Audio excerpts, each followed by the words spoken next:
வணக்கம். அன்னை தமிழ் சித்த மருத்துவ மையத்திலிருந்து உங்களின் மருத்துவர் டாக்டர் மு கலைவாணன். இன்னைக்கு நம்ம என்ன பார்க்க போறோம்னா, என்னை பார்க்க ஒரு பேஷண்ட் வந்தார். அவருக்கு என்ன ப்ராப்ளம்னா ஸ்ட்ரெஸ்ஸு. அவரோட வயசு பார்த்தீங்கன்னா 30 வயசு தான். அவர் என்ன ஒர்க் பண்ணுறாருன்னா மார்க்கெட்டிங் எக்ஸிக்யூட்டிவாக ஒர்க் பண்ணுறாரு. என்ன அவரோட கேஸ் ஹிஸ்டரியை பற்றி சொல்லுங்கன்னு சொல்லும் போது அவருக்கு கொடுத்த ட்ரைனிங்கை பற்றி அவர் சொன்னார். என்னன்னா, அவர் கிளைண்ட்ஸ் கிட்ட பேசும்போது இப்போ அவருக்கு ஒரு கொட்டாவி வருது. அப்போ என்ன பண்ணுறாருன்னா கொட்டாவி வந்து கர்ச்சீஃப் வச்சு அடிச்சுக்கிறாரு. இப்போ தும்மல் வருது, மூக்கை பிடிச்சிக்கிறாரு. ஸோ இயல்பான ஒரு உணர்வுகளை வெளிப்படுத்தும் போது அதை வந்து அவர் கண்ட்ரோல் பண்ணுறாரு. இதுதான் வந்து அவங்களுக்கு வந்து ட்ரைனிங்காக சொல்லித்தராங்க. அப்போ என்ன ஆகுதுன்னா, உடம்பு வந்து இயல்பான உணர்ச்சிகளை கட்டுப்படுத்தும் போது நிறைய பிரச்சனைகளை வந்து அவங்க சந்திக்கிறாங்க. இதை வந்து அவங்களுக்கு ஒரு ஸ்ட்ரெஸ்ஸாக மாறி மனசை வந்து பாதிப்படங்கி வச்சு உடம்பை வந்து பாதிக்குது. நோய் வந்து எங்கேருந்து வருதுன்னா முதல்ல எண்ணங்கள்லேருந்து தான் வருது. அதுக்கப்புறம் தான் உடம்பை வந்து பாதிக்குது. இப்போ இந்த மாதிரியான அடிப்படையான உணர்வுகளை நம்ம வந்து தடுக்கும்போது நம்ம உடம்பு வந்து பாதிக்கப்படுது. அந்த பாதிப்புலேருந்து நம்மளை மீட்டெடுக்க சின்ன சின்ன விஷயங்களை வந்து நம்ம சொல்லதும்னா அது சரி செஞ்சுக்கலாம். இப்போ வந்து ஏப்பம் வந்து விடுறத வந்து சில பேர் வந்து அநாகரிகமாக நினைக்கலாம். ஆனால் ஏப்பம் வர்றது வந்து ஒரு இயல்பான செயல் தான். அந்த ஏப்பத்தை நீங்கள் கட்டுப்படுத்துறதால என்ன ஆகும்னா, செரிமான கோளாறு வந்து அவங்களுக்கு நிறைய வரும். இந்த செரிமான கோளாறு வரும்போது அதுலேருந்து பாதுகாத்துக்கு நம்ம என்ன பண்ணணும்னா, இந்த சுக்கு தண்ணீர் குடிக்கலாம், இல்லாட்டி ஜீரக தண்ணீர் குடிக்கலாம். இந்த சுக்கு தண்ணியை வந்து ப்ரிப்பேர் பண்ண ரொம்ப ஈஸி. சுக்கு வந்து வாங்கி மேல் தோல் சீவிட்டு சின்ன சின்ன துண்டுகளாக நறுக்கி தண்ணியில் போட்டு கொதிக்க வைக்கணும். கொதிக்க வச்ச பிறகு அது சுண்டை காய்ச்சி வடிகட்டி அந்த சுக்கு தண்ணியை குடிச்சிட்டு வரணும். இந்த சுக்கு தண்ணியை நம்ம குடிக்கிறது மூலமா அந்த ஏப்பத்தை அடக்க வச்சத பிரச்சனையிலேருந்து நம்ம மீளலாம். அதே மாதிரி மலம். சில பேர் பார்த்தீங்கன்னா இப்போ டிராவல் பண்ணுறவங்க நிறைய பேர் இருப்பாங்க. அந்த டிராவல் பண்ணுறவங்க என்னன்னா, இந்த மோஷன் வந்து ஒழுங்காக போக முடியாது. அதே மாதிரி சில இடங்களில் வந்து வரும்போது போக முடியாத ஒரு சூழ்நிலையில் இருப்பாங்க. இந்த மலத்தை வந்து அவங்க அடக்கி வைக்கிறாங்க. அடக்கி வைக்க என்ன ஆகும்னா தலைவலி வரும். மோஷனை அடக்கி வைக்கிறதால ஒரு தலைவலி வரும்போது அதை உடம்ப வந்து அதிகமாக பாதிப்பை ஏற்படுத்தும். அப்போ அந்த தலைவலியிலேருந்து அவங்க மீட்டுறதுக்கு என்ன பண்ணணும்னா, ரெஸ்ட் எடுக்கணும், நிறைய தண்ணி குடிக்கணும். அப்படி நிறைய தண்ணி குடிக்கும் போது மோஷன் வந்து ஃப்ரீயாக போகும். காலையில் வந்து வெறும் வயிற்றுல 1.5 லிட்டர் தண்ணி குடிக்கணும். 1.5 லிட்டர் தண்ணி குடிக்கிறது மூலமாக உள்ளுறுப்பு நல்லா வேலை செய்ய ஆரம்பிக்கும். அது மட்டும் இல்லாமல் மோஷன் போகிறது அவங்களுக்கு ஃப்ரீயாக போகும்.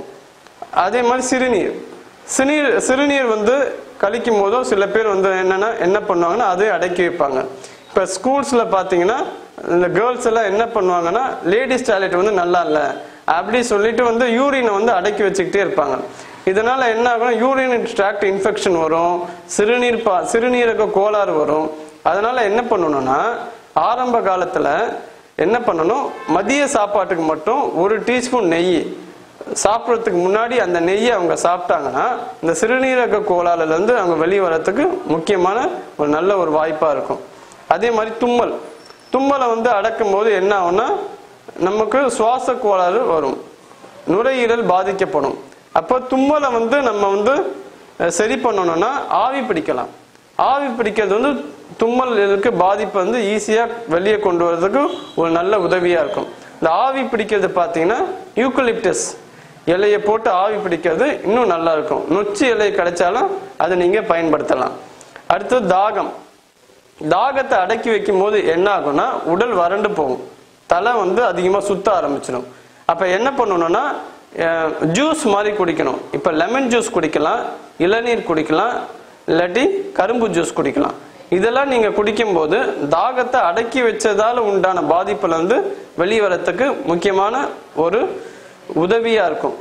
அதே மாதிரி பசியை வந்து சரியான டைமில் யாரும் வந்து உணவு எடுத்துக்க மாட்டேங்கிறாங்க. அதனாலே நிறைய பாதிப்புகள் வந்து உடம்புக்கு வருது. பசி நேரத்தில் கரெக்டாக உணவை சாப்பிட்றது உடம்பை ஆரோக்கியமாக வச்சுக்கிற ஒரு நல்ல விஷயம். சில பேர் பார்த்தீங்கன்னா காலையில் டிஃபன் வந்து அவாய்ட் பண்ணுறத பெரிய பெருமை மாதிரி சொல்லுவாங்க. அப்படி பண்ணக்கூடாது.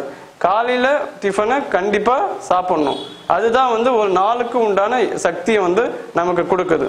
இந்த பசியை வந்து அடக்கி வச்சுக்கிட்டு உடனே வந்து என்ன பண்ணுறாங்கன்னா, இந்த பிரியாணி மாதிரி ஹெவி ஃபுட்டை வந்து எடுத்துக்கூடாது. அப்போ என்ன பண்ணணும்னா, முதல்ல வந்து ஒரு ஜூஸ் மாதிரி குடிக்கணும். அந்த ஜூஸ் மாதிரி குடிச்ச பிறகு அதுக்கப்புறம் அரை மணி நேரம் கழிச்சு உணவு எடுத்துக்கிறது தான் நல்லது.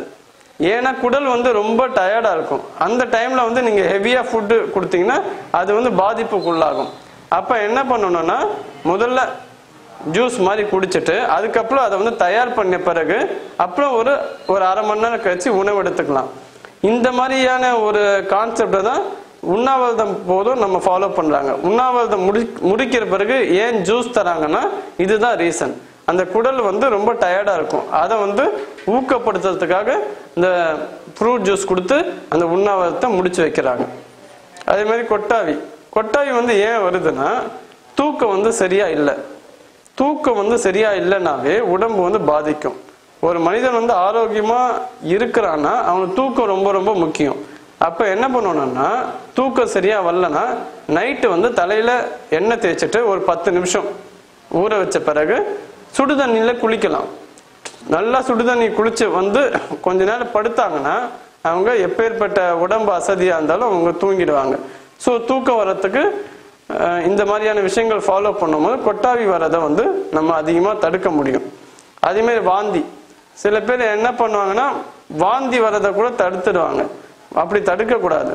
வாந்தியை வந்து தடுக்கிறது வந்து ஒரு மிகப்பெரிய உடம்பை வந்து பாதிப்பு ஏற்படுத்தும். இப்போ அப்படி பண்றவங்க என்ன பண்ணுவோம், வாயை கொப்பளிச்சுட்டு திரிபலா சூரணம்னு ஒன்று இருக்கு. அந்த திரிபலா சூரணத்தை தண்ணியில கலந்தோ இல்லாட்டி நெய்யில கலந்தோ இல்லாட்டி தேனில கலந்தோ குழப்பி சாப்பிட்டுக்கலாம். அது வந்து வாந்திய வராம தடுக்கிறதுக்கான உண்டான பாதிப்புல இருந்து நம்மளால கண்டிப்பா மீட்டெடுக்கிறது முக்கியமான விஷயமா இருக்கும். அது மட்டும் இல்ல, வாந்தி வராம இருக்கிறதுக்கு நம்ம பேதி மருந்து சாப்பிடலாம். பேதி மருந்து சாப்பிட்டு வயிற்றுல இருக்க கழிவுகளை வந்து நீக்கிட்டோம்னா வாந்தியை தடுக்கிறதுக்கு முக்கியமான ஒரு விஷயமா இருக்கும். இந்த மாதிரி சின்ன சின்ன விஷயங்களை வந்து நம்ம வந்து ஃபாலோ பண்ணோம்னா உடம்பு வெளிக்காட்டுற அடிப்படையான உணர்ச்சிகளை வந்து நம்ம தவிர்க்காம இருக்கலாம். ஆனா நாகரிகம்ங்கிறது கருதி அதை நம்ம மறைச்சிக்கிட்டே வந்தோம்னா நம்ம உடம்பு வந்து பெரிய பாதிப்புக்கு உண்டாகும். அதுல இருந்து மீட்டெடுக்கிறதுக்கு நம்மளுடைய பணியை நம்ம கண்டிப்பா செய்யணும். நன்றி.